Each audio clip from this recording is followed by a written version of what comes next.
capítulo 9 do seu material aí, Outras Verdades.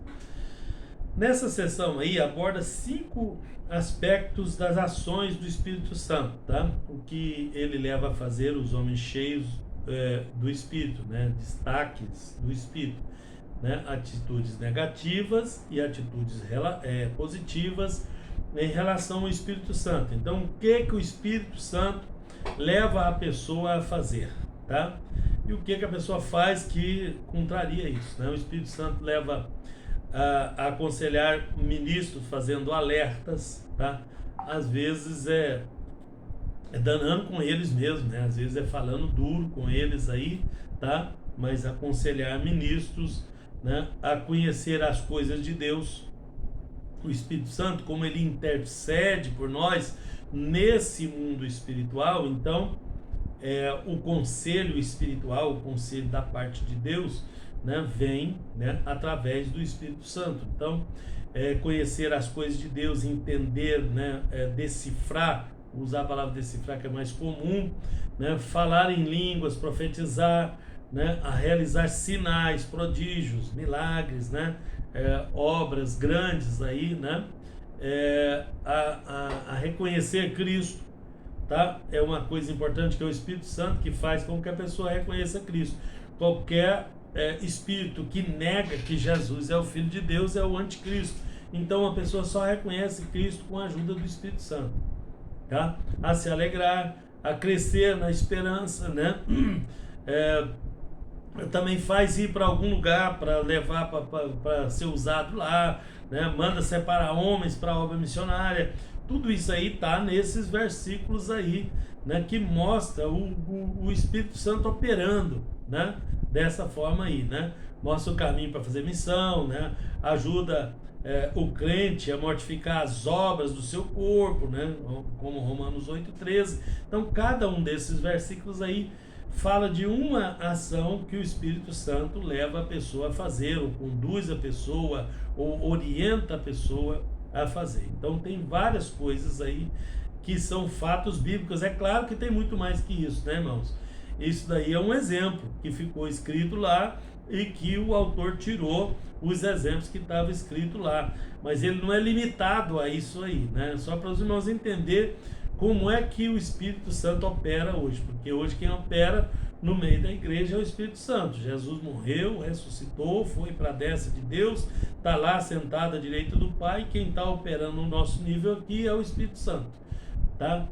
Então, homens cheios do Espírito Santo, nós vemos vários deles aí, a Bíblia declarar que eles estavam cheios do Espírito Santo. Todos os que aceitam Jesus têm o Espírito Santo, mas cheio parece que tem mais, né? Já tem aquele extra aí, tá? Nós vemos Barnabé em Atos, né? Depois Estevão, os 7 diáconos, Jesus Cristo, fala dele aí em Lucas, João Batista, tá? Os 7 candidatos ao diaconato, tá? Os quase 120 irmãos no dia de Pentecoste, tá? A festa das semanas. O Pedro, o apóstolo, Saulo, que depois foi Paulo, né? Várias pessoas, né, aí descritas em Atos sem citar o nome, e vários discípulos também descritos em Atos sem citar o nome, né? Todos esses aí cheios do Espírito Santo. Sim.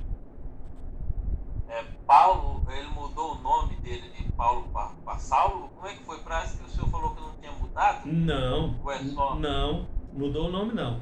Paulo, na verdade, eram 2 nomes, né? Ele tinha um nome romano e um nome hebraico. O nome que ele era chamado em hebraico era um, e o de cidadão romano era outro, tá? Que nem era próximo um do outro, esses nomes aí. Porque quando ele adquiria a cidadania romana, ele tinha que ter um nome romano, porque ele virou cidadão romano. Então Saulo era o nome hebraico dele e Paulo era o nome romano, porque ele tinha a cidadania romana. Tá? Então não é o caso. Ele tinha 2 cidadanias. Tinha, ele era filho de Israel, porque ele era filho de uma judia, mas ele era cidadão romano, porque era filho de um cidadão romano, é o pai, né, pela filiação. Entendeu? Ok, obrigado. Bom, destaques do Espírito Santo. A presença do Espírito recomenda o ministro, tá? 2 Coríntios 6, 4 ao 10. É ele que escreve a carta interna na alma do crente, que faz gerar uma boa conduta externa, né? É por isso que eu falei para vocês que aquelas virtudes e aqueles frutos do Espírito, né? Elas são permissões que a gente dá para Deus operar naquela área em nós, para que o Espírito Santo entre, porque o Espírito Santo não invade o coração do homem. É nós que abrimos o coração para que ele possa entrar e possa fazer, né, gerar dentro de nós alguma coisa para nós produzir o fruto, porque são frutos espirituais, são coisas espirituais operadas por Deus, mas com a permissão nossa, tá? Então é ele que inicia o processo da salvação, é ele que promove a unidade da igreja, tá? Foi ele que capacitou Jesus, o filho de Maria, a realizar a obra de libertação, porque era ele que estava operando. Jesus tinha esvaziado do seu poder e estava na condição humana ali, então ele operou ali em Jesus também. Foi ele que inspirou as profecias messiânicas do Antigo Testamento, tá? O Espírito habitando no crente, isso tudo está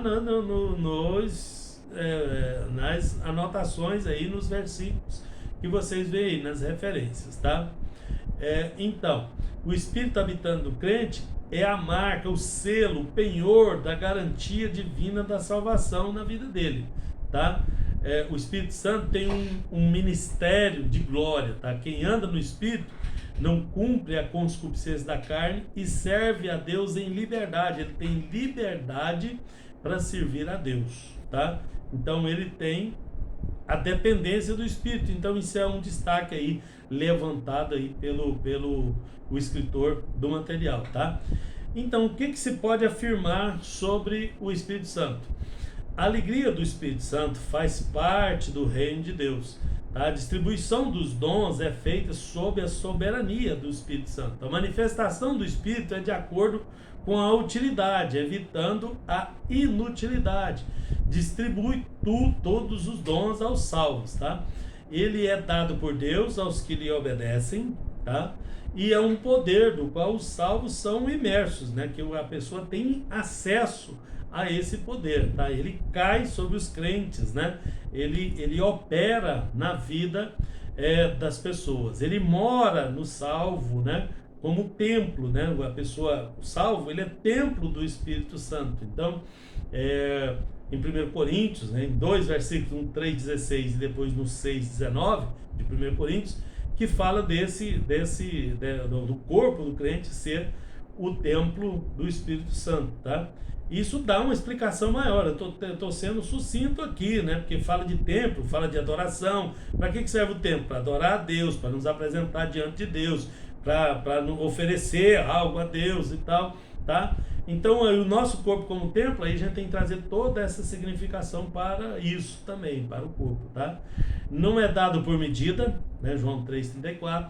É considerado primícia dos salvos, né? Nos salvos, no caso, tá? O homem natural não entende essas coisas, não entende a coisa do Espírito, isso está ali também, 1 Coríntios 2,14. O mundo não pode receber o Espírito Santo, está lá também, João 14,17, porque tem até crente que defende, não, todo mundo tem o Espírito Santo, coisa nenhuma, o mundo não pode receber o Espírito Santo, tá? O pecador só recebe o Espírito Santo quando ele crê em Jesus, tá? Aí ele recebe, ele passa a ser morada do Espírito Santo na sua vida, tá? E tem também algumas atitudes negativas com relação ao Espírito Santo. O ser humano pode praticar muita coisa contra o Espírito Santo, tá? Ele mesmo pode colocar, ele é capaz de praticar algumas coisas aí, né? De apagar a chama divina devido ao seu pecado. Ele pode blasfemar contra aquele que só faz o bem, né? Confundir suas ações com as de outros seres, né? Duvidar de seus milagres, entristecer o Espírito Santo, falar contra o Espírito Santo, imitar as obras, mentir contra ele, resistir e tentar, tá? Então tudo isso acontece, a pessoa imitar as línguas estranhas, já é imitar o Espírito Santo, né? É mentir contra ele, resistir, tá? A pior atitude contra o Espírito Santo é blasfemar, está em Mateus capítulo 12, tá? Que dá uma explicação também, porque blasfemar é um negócio mais complicado aqui, do que só falar, só externar alguma coisa aí, tá? E isso só vale para o crente também, para o não crente não vale, porque o não crente pode falar o que ele quiser, que, né, ele não está debaixo da lei, nem pode em verdade estar, né? A gente fica preocupado com um parente que não é crente lá falando asneira lá, deixa ele falar, porque ele está numa situação que não vai lhe prejudicar, mas aqui é para o crente, tá? Então, sim. O que é blasfemar contra o Espírito Santo? Olha, a blasfêmia é a pessoa, é alguma atitude dessas negativas que eu estou falando aqui, todas elas praticadas por um crente conscientemente falando, tá? Do Espírito Santo.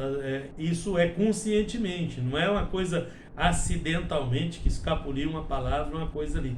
Mas se ele fizer deliberadamente, conscientemente, alguma dessas ações aí que estão anotadas nessa galeria que eu falei para vocês aqui, que está em Lucas 12:10, Atos 5, 3 e 9, Atos 7, 51, esses versículos aí, todos eles, né, que essas ações de confundir as ações, de apagar a chama divina, de entristecer o Espírito Santo, né, com ações contra o Espírito, falar contra, imitar, né, fazer atitudes contra o Espírito Santo, mas isso tem que ser deliberado e tem que saber o que está fazendo para que isso tenha validade, tá? Se for um novo convertido que ainda não sabe o que é e faz aquilo sem, né, porque copiou de outro que estava fazendo, aí já imagino que não seja tão grave assim, tá?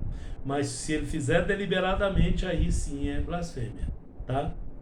E esse, inclusive, é um pecado sem perdão, né? Que quem pratica está perdido, tá? Segundo o texto, o relato bíblico, tá? Ok? No entanto, todas as práticas heréticas e malignas são contrárias e quem pratica será punido rigorosamente. Às vezes a pessoa prega uma heresia a respeito do Espírito Santo, mas não é deliberadamente, ele não está com maldade, não está com intenção de fazer aquilo.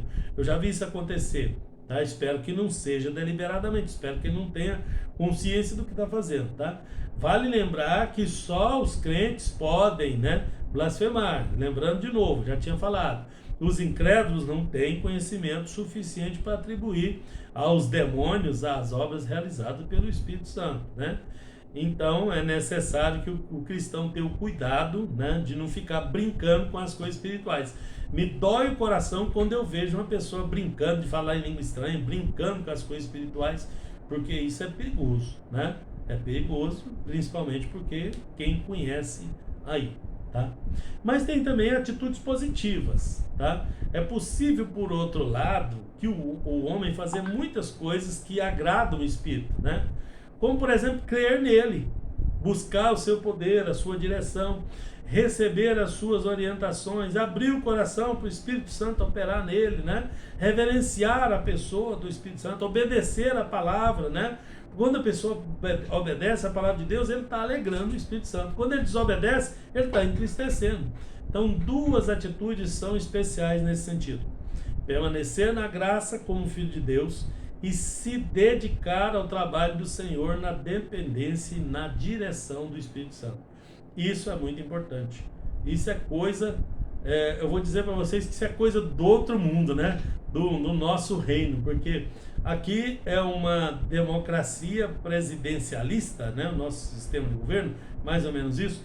Mas o nosso reino, né? Nossa pátria não, lá é uma monarquia teocrática, né? Então nós somos da terra do rei, né? E então temos o prazer nisso, em fazer a vontade de Deus, em estar na presença dele e agradar o Espírito Santo. Então, essa aula de pneumatologia, de Espírito Santo é importante, né? Para que a gente tenha, né, uma noção do conjunto todo, tá? E na outra a gente vai abordar um outro assunto,